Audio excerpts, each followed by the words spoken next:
gabi na. Time check 6:50.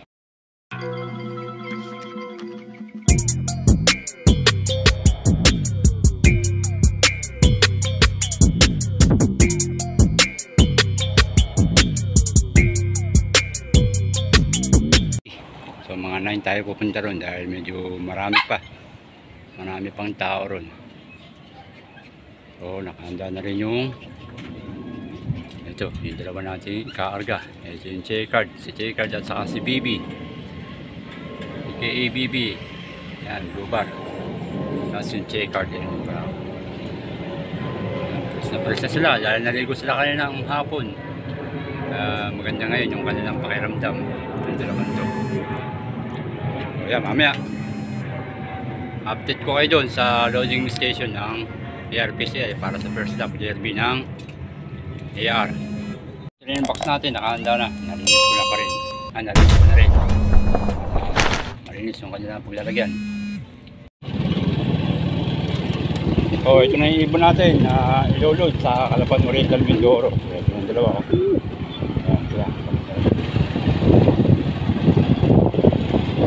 So yan, papunta na tayo sa loading station.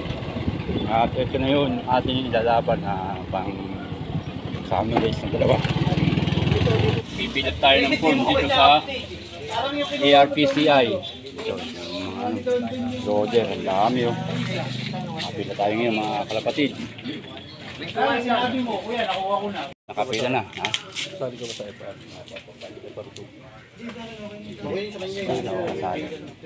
Yung ibon natin nakapila na, mga kalapatid. Yung idol ko,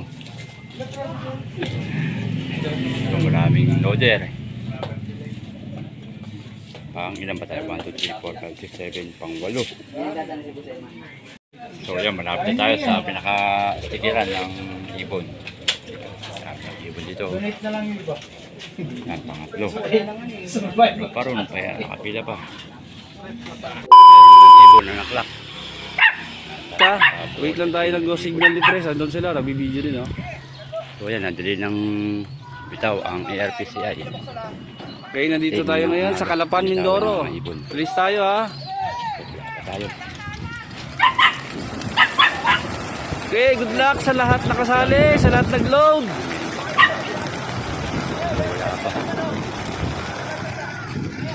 Abang-abang na ng mga ibon natin. Ayan na po sila. Patap ng ibon natin. Good luck, good luck.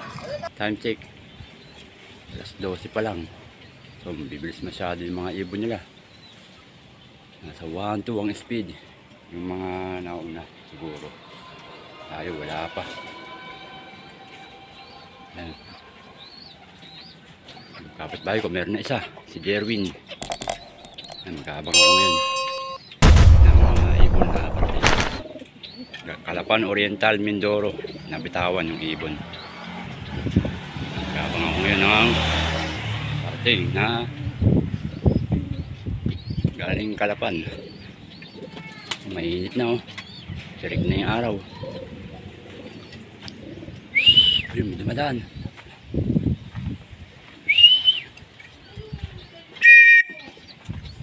May nakakita ko 3, dumaan. Wala.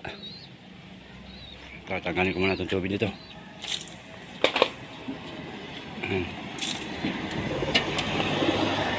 Meron 3 dumaan. Ito tayo, wala. Sabi ko, nasa na? Wala yung 3. Wala. Wala yung 3.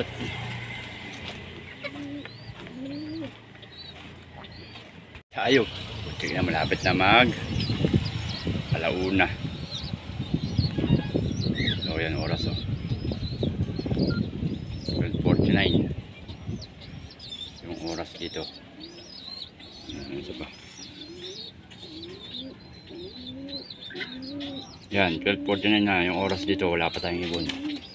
So alauna, katop ang ibon natin. So wala pa nagpaparamdam sa dalawa natin kinarga sa Calapan Oriental Mindoro.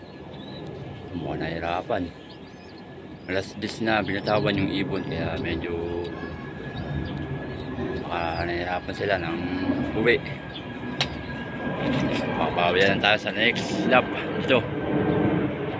So, wala pa tayong ibon. Yan, wala pa. Mainit na talaga. Matimilik na yung ibon o na mahinga. Sana naman hindi na disgrasya yung ating dalawang panlaban. Wala pa tayong ibon, mga kalapatid. Wala pa.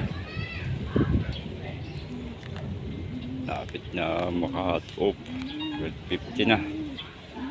Ayun. 12:50 na yung oras dito.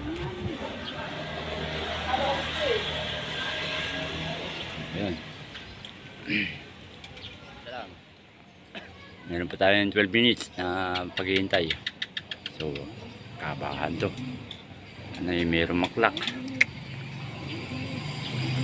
Nasa 800 na naibon sa 200. 2,000 na ibon ng nakapag-clock. So, 800 pa lang. Tayo wala pa. Hindi tayo pinalad na may sumabay na ibon. Wala pa, mag-alauna na. Yan, meron na. Oh. Ibon na dumadatas. Wala tayong ibon. Minalas tayo ng konti, mga kalapatid. Makabila lang ulit next lap. Sana imuwi sila mamayang hapon. Dito kayo mamaya pag break natin dito sa ibon, sa aking ibon na inaabangan kung umuwi pa ba sila. May pagkain naman at may tubig tayong inabang para sa kanilang pag-uwi. So, minalas tayo ng konti. Meron tayong moving isang ibon, ayun, yung second natin. So, humihinga pa tayo, humihinga pa. At yan, meron pa tayong pag-asa para sa survivor. Yan, galing yung Harapan Oriental Mindoro. So, medyo yung blue pala lang ang wala na hinihintay natin. So, meron pa tayong pangkarga sa susunod na lap. So, nakauwi pa yun sa natin yung second natin. So, hindi ko alam kung ano oras dumating. Pagtingin ko, nandito na sa loob, may sticker pa. Nandito pa yung sticker niya. Ibig sabihin, hindi pa nahuhuli itong ibon na to. Kaya lang, medyo pakasakin pakpak niya. Pagod pa to. Kailangan nating recover kagad to. Malapit na ulit yung second lap.